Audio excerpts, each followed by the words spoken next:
Hello students and welcome back to our YouTube channel Vidyam। मैं हूं Anshita Jindal and I am a graduate from Shriram college of commerce यानी कि SRCC। आज इस video में हम करने वाले हैं हमारे डिमांड वाले चैप्टर का पार्ट नंबर 2। इस वीडियो के अंदर मैं आपको कुछ एक आगे की चीजें कराऊंगी, क्या क्या फैक्टर्स डिमांड को अफेक्ट करते हैं, क्या क्या एक्सेप्शंस होती हैं।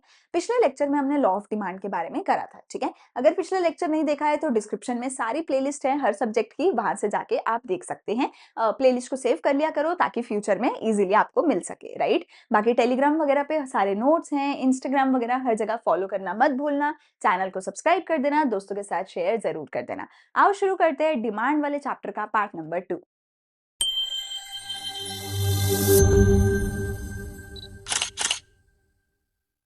तो आज हमें करना है डिटर्मिनेंट्स ऑफ डिमांड के बारे में and exceptions to the law of demand के बारे में। ये दो इंपॉर्टेंट टॉपिक्स आज हम कवर करेंगे इस वीडियो में, ठीक है। सबसे पहले समझते हैं डिटर्मिनेंट्स ऑफ डिमांड के बारे में। डिटर्मिनेंट्स का मतलब है कि वो क्या सारे फैक्टर्स हैं जो हमारे किसी भी प्रोडक्ट की डिमांड को डिटरमाइन करते हैं, किसी भी प्रोडक्ट की डिमांड को अफेक्ट करते हैं, वो हमें यहाँ पर बताना है। बहुत सारे फैक्टर्स हैं जो हमारी डिमांड को कम करने में या ज्यादा करने में मदद करते हैं। उन्हीं फैक्टर्स के बारे में यहाँ पे समझेंगे। जब मैंने आपको लॉ ऑफ डिमांड पढ़ाया था तब मैंने बोला था कीपिंग अदर फैक्टर्स कांस्टेंट। तो इन्हीं फैक्टर्स की बात करी गई थी कि अगर बाकी सारे फैक्टर्स जो भी डिमांड को अफेक्ट करते हैं, अगर बाकी सारे फैक्टर्स को कांस्टेंट रख दिया जाए और सिर्फ प्राइस का इफेक्ट देखा जाए तो क्या इफेक्ट होता था कि प्राइस और डिमांड में इनवर्स रिलेशन होता था, दोनों एक दूसरे के ऑपोजिट चलते थे। अब देखते हैं क्या क्या फैक्टर्स हैं जो डिमांड को अफेक्ट कर सकते हैं। सबसे पहला फैक्टर आता है प्राइस ऑफ द कमोडिटी। इसके बारे में लास्ट वीडियो में भी हमने बात करी थी कि किसी भी प्रोडक्ट का जो प्राइस है वो उसकी डिमांड को अफेक्ट करेगा। जिस भी प्रोडक्ट का प्राइस ज्यादा होगा, ऑब्वियस सी बात है उसकी डिमांड कम होगी। जिस भी प्रोडक्ट का प्राइस कम होगा, ऑब्वियस सी बात है उसकी डिमांड ज्यादा होगी। लोग सस्ता प्रोडक्ट लेना प्रेफर करते हैं, जब भी डिस्काउंट आता है तो हम ज्यादा सामान खरीदते हैं, जब भी कोई चीज महंगी हो जाती है हम उसको खरीदना छोड़ देते हैं, है ना। इसीलिए जितने भी ब्रांडेड और महंगे प्रोडक्ट्स होते हैं उनकी क्वांटिटी जो लोग खरीद रहे हैं वो बहुत कम होती है। एंड जितने भी सस्ते मार्केट्स होते हैं, सस्ते मार्केट्स में इतनी भीड़ लगी हुई होती है, धक्का मुक्की हो रही होती है, right. So price and demand का एक इनवर्स रिलेशन होता है। There exist inverse relation between the price and the demand. As the price increases, the quantity demanded falls due to decrease in the satisfaction level of the consumer. तो किसी भी चीज का खुद का अगर प्राइस है उसके साथ क्या होगा, इनवर्स रिलेशन होगा उसकी डिमांड का।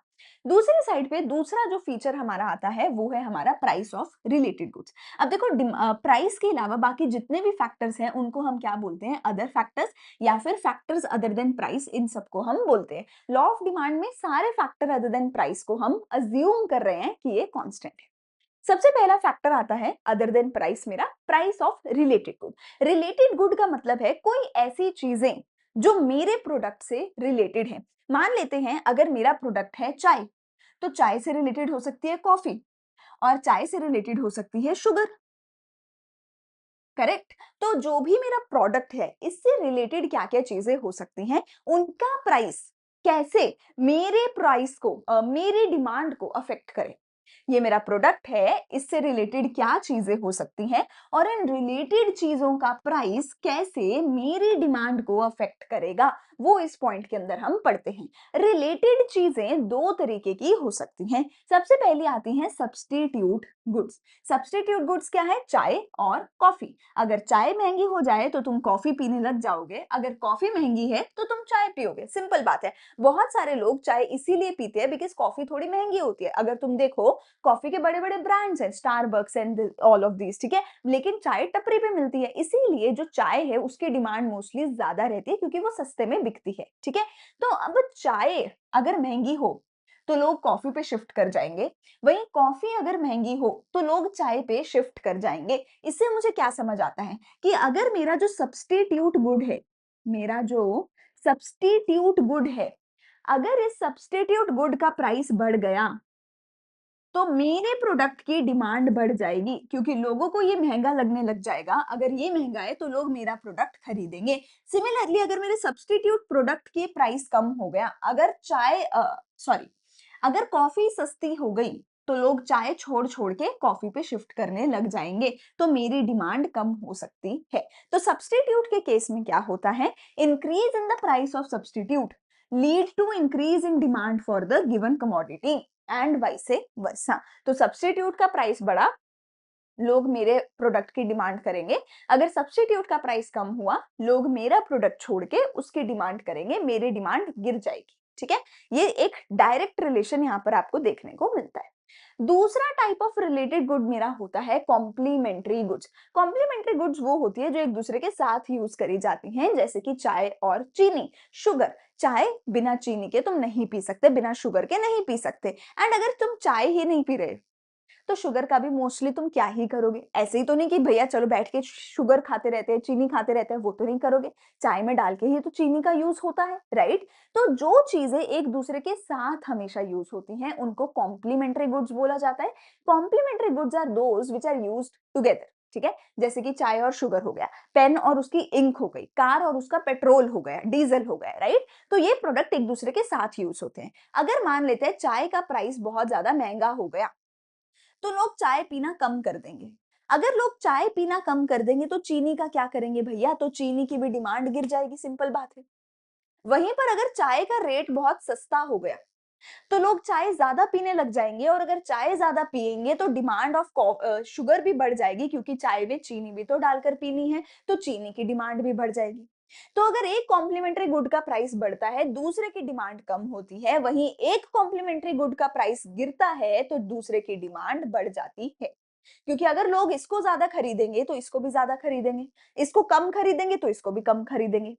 ठीक है ना? तो इसका प्राइस बढ़ा, इसको कम खरीदा तो इसको भी कम खरीदा। ठीक है? तो कॉम्प्लीमेंट्री गुड के केस में हमें एक इनवर्स रिलेशन देखने को मिलता है, वहीं पर सब्स्टिट्यूट गुड के केस में हमें एक डायरेक्ट रिलेशन देखने को मिलता था कि एक सब्स्टिट्यूट का प्राइस बढ़ा तो दूसरे की डिमांड बढ़ जाती थी। ठीक है जी? अगले पॉइंट पर चलते हैं। अगला पॉइंट मेरा आता है इनकम ऑफ द कंज्यूमर। ये तो बहुत सिंपल सी बात है, अगर तुम अमीर हो तुम ज्यादा सामान खरीदोगे, अगर तुम्हारे पास पैसा कम है तो तुम कम सामान खरीदोगे, सीधी सी सिंपल सी बात है। ठीक है ना? तो demand for commodities affected by the income. ठीक है? लेकिन the effect of change in income depends on the nature of commodity. कहते हैं वैसे तो बहुत सिंपल सी बात है, देखो, है ना, कि इनकम ज्यादा तो डिमांड ज्यादा, इनकम कम तो डिमांड कम। लेकिन हम यहाँ पर नेचर ऑफ द कमोडिटी देखना चाहते हैं। नेचर मतलब जिस प्रोडक्ट की तुम डिमांड की बात कर रहे हो वो प्रोडक्ट कैसा है। क्या वो प्रोडक्ट एक नॉर्मल गुड है या फिर क्या वो प्रोडक्ट एक इंफीरियर गुड है। नॉर्मल गुड मतलब कि थोड़ी सी आप बोल सकते हो अच्छी क्वालिटी की गुड। इंफीरियर गुड का मतलब है बुरी क्वालिटी की गुड। अब मुझे एक बात बताओ, मान लेते हैं आज तुम्हारे पास पैसा नहीं है। अगर तुम्हारे पास पैसा नहीं है तो तुम इंफीरियर गुड खरीदोगे, बुरी क्वालिटी की गुड खरीदोगे, क्योंकि पैसा नहीं है। कल को तुम्हारे पास पैसा आ गया तो क्या तुम बुरी क्वालिटी की 4 चीजें खरीदोगे, या फिर बुरी क्वालिटी छोड़ के अच्छी वाली की 1 या 2 चीजें खरीदोगे? आप बोलोगे मैम ऑब्वियस सी बात है, अगर मेरे पास पैसा आ गया तो मैं ऐसा नहीं करूंगा कि चल पहले मैं बुरी क्वालिटी की 1 चप्पल खरीदता था, अब बुरी क्वालिटी की 4 चप्पल खरीदूंगा। क्या ऐसा करोगे? नहीं। अरे अगर पैसा आ गया तो इंफीरियर गुड को खरीदना छोड़ दोगे, यानी कि अगर तुम्हारी इनकम बढ़ गई, तुम इंफीरियर गुड की डिमांड को कम कर दोगे, और जैसे ही इनकम बढ़ेगी तुम क्या करोगे? इंफीरियर गुड को छोड़ के नॉर्मल गुड पे शिफ्ट हो जाओगे। अब बुरी क्वालिटी की 4 चप्पल नहीं बल्कि अच्छी क्वालिटी की ही 1 या 2 चप्पल खरीदोगे, तो इसकी डिमांड बढ़ जाती है। तो जैसे ही कंज्यूमर की इनकम बढ़ती है क्या होता है? वो इंफीरियर गुड की डिमांड कम कर देता है, इससे शिफ्ट होके वो नॉर्मल गुड पे चला जाता है, नॉर्मल गुड की डिमांड करने लग जाता है। अच्छा, इसका उल्टा भी ट्रू है। अगर कंज्यूमर की इनकम गिर गई तो वो इंफीरियर गुड पे शिफ्ट हो जाएगा, नॉर्मल गुड छोड़ के वो इंफीरियर गुड पे शिफ्ट हो जाएगा। ठीक है ना? फिर वो नॉर्मल गुड अफोर्ड नहीं कर सकता क्योंकि इनकम कम हो गई, अब तो पैसा नहीं है, अब तुम नॉर्मल गुड नहीं खरीद सकते, अब क्या होगा? इंफीरियर गुड पे शिफ्ट होना पड़ेगा। तो तुम देखो, इनकम का नॉर्मल गुड के साथ डायरेक्ट रिलेशन है, वहीं इनकम का इंफीरियर गुड के साथ एक इनवर्स रिलेशन देखने को मिलता है कि इनकम बढ़ी तो इनकी डिमांड गिरी, इनकम गिरी तो डिमांड बढ़ी। लेकिन यहाँ पर इनकम ज्यादा डिमांड ज्यादा एंड वाइस वर्सा। ठीक है? तो नॉर्मल गुड इंफीरियर गुड का इनकम इफेक्ट आप यहाँ पर देख सकते हैं। इंफीरियर गुड आप देख सकते हो जो सस्ते वाला दूध आता है, नॉर्मल गुड होगा जो महंगे वाला दूध आता है। ठीक है? आप कौन से भी स्टेट में हो, आपको यूजुअली दूध के पैकेट्स में ऐसे कलर्स देखने को मिलते हैं। ठीक है? हर कलर के अंदर जो है 2, 4, 5 रुपए का डिफरेंस होता है, प्राइस डिफरेंस होता है, double tone, single tone, milk होता है, ठीक है? तो इंफीरियर गुड, नॉर्मल गुड आप इस तरीके से देख सकते हैं, ठीक है? अगला है taste and preference of consumer. ये बहुत ही सिंपल सी बात है। आपको क्या अच्छा लगता है, आपका स्टाइल, आपका फैशन क्या है? जो भी चीज आपके स्टाइल को मैच करती है, जो भी चीज का फैशन है आपके अकॉर्डिंग, वो पर्टिकुलर चीज की डिमांड आपके लिए ज्यादा होगी। फर्क नहीं पड़ता वो महंगी है या सस्ती है। वहीं जो भी चीज आउट ऑफ फैशन हो गई, जो भी अब आपको लगता है कि अरे ये तो अब फैशन में नहीं है, उसकी डिमांड गिर जाएगी, क्योंकि अब वो आपके टेस्ट से मैच नहीं करती, अब वो आपकी प्रेफरेंस में नहीं है। तो किसी भी प्रोडक्ट के लिए अगर आपकी टेस्ट एंड प्रेफरेंस बढ़ जाती है, यानी वो फैशन में आ जाती है, तो आप उसकी डिमांड बढ़ाएंगे। जैसे ही आपका taste and preference for any product गिर जाता है, तो आप उसकी डिमांड गिरा देते हैं कि अब तो भैया आउट ऑफ फैशन हो गया, अब मैं ये नहीं खरीदूंगा, नहीं पहनूंगा। डजंट मैटर उसका प्राइस क्या है, जब वो फैशन में होती है उसका प्राइस ज्यादा होता है, फिर भी आप डिमांड करते हैं, ठीक है जी? तो taste and preference direct relation with demand. अगला मेरे पास आता है expectation of changes in the price in future. आप मुझे एक बात बताओ, आपको पता है कि फ्यूचर में एक बहुत ही बड़ी सेल आने वाली है। फ्लिपकार्ट की आती है ना big billion day sale, Amazon की भी आती है ना, कुछ तो सेल आती है ना? ब्लैक फ्राइडे सेल आती है, दिवाली पे सेल आती है, इंडिपेंडेंस डे की सेल आती है, न्यू ईयर की सेल आती है, क्रिसमस की सेल आती है। जब भी कोई सेल आ रही होती है, आपको एडवांस में पता होता है कि अभी आ रहा है, इस टाइम पे सेल आएगी। तो आपका रिएक्शन क्या होता है? मान लेते हैं अभी मैं बैठी हूँ सितंबर में। मुझे पता है अक्टूबर में है दिवाली और दिवाली पे आने वाली है सेल। तो क्या मैं सितंबर में ही सामान खरीद लूँगी? क्या मैं सितंबर में डिमांड करूँगी? या मैं सितंबर की डिमांड को रिड्यूस करूँगी, वेट करूँगी अक्टूबर आने का, और अक्टूबर में जब दिवाली आएगी तब डिमांड इंक्रीज़ करूँगी। ऑब्वियस सी बात है, मैं सितंबर में डिमांड नहीं करूँगी, मैं वेट करूँगी, दिवाली पे, सेल पे सामान खरीदूँगी। अगर मुझे पता है, तो यहाँ से मुझे क्या समझ आया कि फ्यूचर एक्सपेक्टेड प्राइस क्या है? मुझे पता है फ्यूचर में एक्सपेक्टेड प्राइस जो है वो गिरने वाला है, क्योंकि सेल आने वाली है। तो मैं करंट डिमांड को कम कर दूंगी ताकि मैं फ्यूचर में सेल में सामान खरीद सकूं। वहीं अगर मुझे पता है कि फ्यूचर में तेल का दाम बढ़ने वाला है, फ्यूचर में किसी भी चीज का प्राइस बढ़ने वाला है, तो मैं फ्यूचर का वेट नहीं करूंगी, मैं आज ही सारी डिमांड कर लूंगी, आज ही सारा खरीद के रख लूंगी, स्टॉक अप करके रख लूंगी। तो फ्यूचर में अगर मुझे पता है प्राइस बढ़ेगा, मैं आज ही डिमांड बढ़ा दूंगी। अगर मुझे पता है फ्यूचर में प्राइस गिरेगा, मैं आज डिमांड गिरा दूंगी, फ्यूचर में खरीदूंगी जब सेल आएगी, ठीक है? ये हो गया relation with future expected price, ठीक है? अच्छा, यहाँ तक तो था मेरा डिटर्मिनेंट्स ऑफ इंडिविजुअल डिमांड। अब आते हैं मेरे डिटर्मिनेंट्स ऑफ मार्केट डिमांड पे। मार्केट डिमांड क्या है? पूरी मार्केट की, सारे कंज्यूमर्स की डिमांड। पहला इसका फीचर आता है, मेरा पहला डिटर्मिनेंट आता है size and composition of population. बहुत सिंपल बात है बेटा, जिस भी देश की पॉपुलेशन सबसे ज्यादा होगी, बढ़ती रहेगी, उस देश में जो है मार्केट डिमांड भी ज्यादा होगी। इंडिया में पॉपुलेशन सबसे ज्यादा है, तो इंडिया की डिमांड भी बहुत ज्यादा हाई है, ठीक है? दूसरा आता है कॉम्पोजिशन ऑफ पॉपुलेशन। कॉम्पोजिशन मतलब आपकी पॉपुलेशन में कौन लोग हैं? क्या आपकी पॉपुलेशन में विमेन है? क्या आपकी पॉपुलेशन में मेन है, चिल्ड्रन है, ओल्ड एज है, मैरिड है, अनमैरिड है, एजुकेटेड है, अनएजुकेटेड है, रूरल है, अर्बन है? ये सारी चीजें, ये सारे कैरेक्टरिस्टिक्स। तो जिस तरीके की पॉपुलेशन होगी उस तरीके का सामान बिकेगा। अगर विमेन ज्यादा है तो विमेन का सामान बिकेगा, मेन ज्यादा है तो वैसा, मैरिड लोग ज्यादा हैं तो मैरिज रिलेटेड सामान बिकेगा, ओल्ड एज लोग ज्यादा हैं तो उनका सामान बिकेगा, बच्चे ज्यादा हैं तो उनका सामान बिकेगा। तो क्या कॉम्पोजिशन है आपकी पॉपुलेशन की, वो मुझे ये बताती है किस तरीके के सामान की डिमांड कम होगी, किस तरीके के सामान की डिमांड ज्यादा होगी, depending upon your composition of population.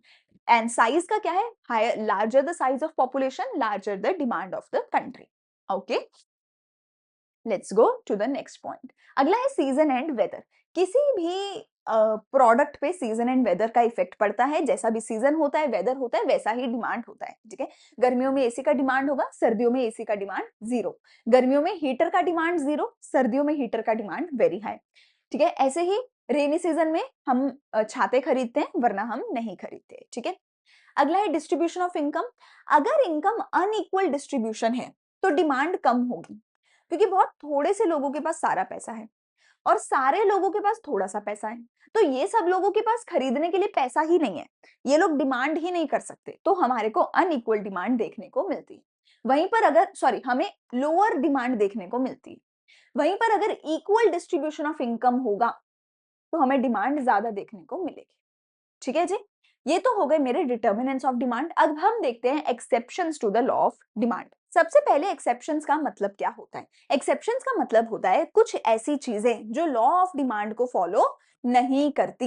Law of demand मेरा बोलता था कि प्राइस बढ़ेगा, डिमांड गिरेगी, एंड प्राइस गिरेगा तो डिमांड बढ़ेगी। लॉ ऑफ डिमांड ऐसा कहता था। पर exceptions to law of demand क्या कहते हैं कि हम ये नहीं मानते, हम इसके ऑपोजिट चलेंगे। हमारे केस में अगर प्राइस बढ़ेगा तो डिमांड बढ़ेगी, प्राइस गिरेगा तो डिमांड गिरेगी। ये कहती है कि हम लॉ ऑफ डिमांड के बिल्कुल उल्टा चलेंगे। लॉ ऑफ डिमांड जो कहता था हम उसका उल्टा करेंगे। तो जो भी कमोडिटीज, जो भी सिनेरियोज में लॉ ऑफ डिमांड फॉलो नहीं होता, उसका ऑपोजिट बिहेवियर जहां भी देखने को मिलता है, उन चीजों को exceptions to the law of demand बोला जाता है। सबसे पहले एक्सेप्शन मेरी आती है द एक्सेप्शन ऑफ गिवन गुड्स। गिवन गुड्स भी मेरी एक टाइप ऑफ इंफीरियर गुड्स ही होती हैं। इनके केस में क्या होता है, अगर इनका प्राइस बढ़ता है, अगर इनका प्राइस बढ़ता है तो इनकी डिमांड बढ़ जाती है, अगर इनका प्राइस गिरता है तो इनकी डिमांड गिर जाती है। क्यों, ऐसा क्यों होता है? बेटा देखो, बहुत सिंपल सी बात है। तुम्हारा जो भी इनकम है, तुम जितना भी पैसा कमाते हो, तुम कभी भी सिर्फ नॉर्मल गुड या सिर्फ इंफीरियर गुड यूज नहीं कर रहे होगे। तुम मोस्टली एक कॉम्बिनेशन यूज कर रहे होते हो। जैसे घर पे क्या होता है, हमारे घर पे देसी घी भी होता है और जो सस्ते वाला तेल होता है वो भी होता है। हम क्या करते हैं, रोटी पे लगाने के लिए महंगे वाला घी रख लेते हैं, पूरियां तलने के लिए ऑयल रख लेते हैं क्योंकि ऑयल सस्ता है। हम एक कॉम्बिनेशन बना के चलते हैं, है ना। अब मान लेते हैं कि ऑयल बहुत महंगा हो गया। अगर ऑयल बहुत महंगा हो गया तो हम घी अफोर्ड ही नहीं कर पाएंगे। हमारे पास जितना भी पैसा है हम सिर्फ ऑयल ही खरीद पाएंगे। तो अगर इनका रेट बढ़ जाता है, हम नॉर्मल गुड से शिफ्ट होके इन पे आ जाते हैं क्योंकि अब हम नॉर्मल गुड को अफोर्ड नहीं कर सकते। वहीं पे अगर इसका रेट बहुत सस्ता हो गया, तो हम इसको छोड़ के सारे के सारे पैसों का घी खरीद लेंगे, नॉर्मल गुड पे शिफ्ट हो जाएंगे। ठीक हो गई बात। तो अगर गिवन गुड्स का प्राइस बढ़ता है, डिमांड बढ़ती है, प्राइस कम होता है तो डिमांड कम होती है। इसीलिए क्या है, एक्सेप्शंस है to the law of demand. दूसरा मेरे पास आता है फियर ऑफ शॉर्टेज। अरे बहुत सिंपल बात है यार, कोविड में भी ये चीज हुई थी, वॉर के टाइम भी ये चीज होती है ना, होता ही रहता है ये तो हमारे साथ। हमें पता चलता है कि अरे इस चीज की शॉर्टेज होने वाली है, जैसे ये खबर बाजार में आती है, हम सब लोग भागते हैं कि चलो ये भी इकट्ठा करके रख लो, खाने का सामान इकट्ठा करके रख लो, तेल रख लो, ये रख लो, वो रख लो, है ना। तो जैसे ही फियर ऑफ शॉर्टेज होता है, डिमांड बढ़ने लग जाती है। जैसे ही फियर ऑफ शॉर्टेज होता है, दुकानदारों को पता होता है डिमांड बढ़ेगी, तो वो प्राइस भी बढ़ाते हैं। और प्राइस बढ़ने के बावजूद भी हम डिमांड ज्यादा करते रहते हैं। ठीक है। एंड वहीं पर अगर हमें पता है कि शॉर्टेज नहीं होने वाली, तो कम प्राइस पर भी हम डिमांड कम ही रखते हैं। ठीक है। तो फियर ऑफ शॉर्टेज के केस में भी एक्सेप्शन देखने को मिलता है। अगला आता है स्टेटस सिंबल। मुझे एक बात बताओ, कोई भी ऐसी चीज है जिसकी तुम्हें फुकरी मारनी है अपने दोस्तों के सामने। मोस्टली लोग आईफोन की आजकल फुकरी मारते हैं, ठीक है। तुम फुकरी किस चीज की मारोगे? तुम दोस्तों के सामने जाके क्या दिखाओगे, किस चीज का अपना रौब मारोगे कि भाई मेरे पास तो ये है। ऑरा कैसे बिल्ड करते हो तुम? उसी चीज से बिल्ड करते हो ना जो चीज महंगी होती है, जो चीज तुम्हारे दोस्त नहीं खरीद सकते पर तुमने खरीद ली ज्यादा पैसे देके। उसी चीज से ऑरा बिल्ड करोगे ना, उसी से फुकरी मारोगे, हवाबाजी करोगे। तो हवाबाजी वाली जो चीजें होती हैं, उनकी डिमांड ज्यादा इसीलिए होती है क्योंकि उनका प्राइस ज्यादा होता है। सोचो कल को आईफोन 10-10 हजार में बिकने लग गए। अरे आईफोन हर कोई खरीद लेगा और फिर उसके बाद हवाबाजी रह नहीं जाएगी, उसके बाद स्टेटस सिंबल बचेगा ही नहीं। आईफोन स्टेटस सिंबल है ही इसलिए क्योंकि उसका प्राइस बहुत महंगा है। महंगे प्राइस होने के बावजूद भी जिनको हवाबाजी करनी है, स्टेटस सिंबल दिखाना है, वो डिमांड ज्यादा करते हैं। वहीं पर अगर उसकी प्राइस कम हो जाएगी तो उसकी डिमांड भी कम हो जाएगी क्योंकि फिर लोग खरीदेंगे नहीं कि अरे अब तो कुछ बचा ही नहीं ना, अब तो हवाबाजी कर ही नहीं सकते, अब तो कुछ बचा ही नहीं। ठीक है। अगला है नेसेसिटी ऑफ लाइफ। नेसेसिटी है रोटी, कपड़ा, मकान, दवाइयाँ, सब्जियाँ, नमक, मिर्ची। फॉर एग्जाम्पल रोटी की बात कर लो। मान लेते हैं तुम 2 रोटी खाते हो, ठीक है, और व्हीट का, आटे का प्राइस बढ़ गया।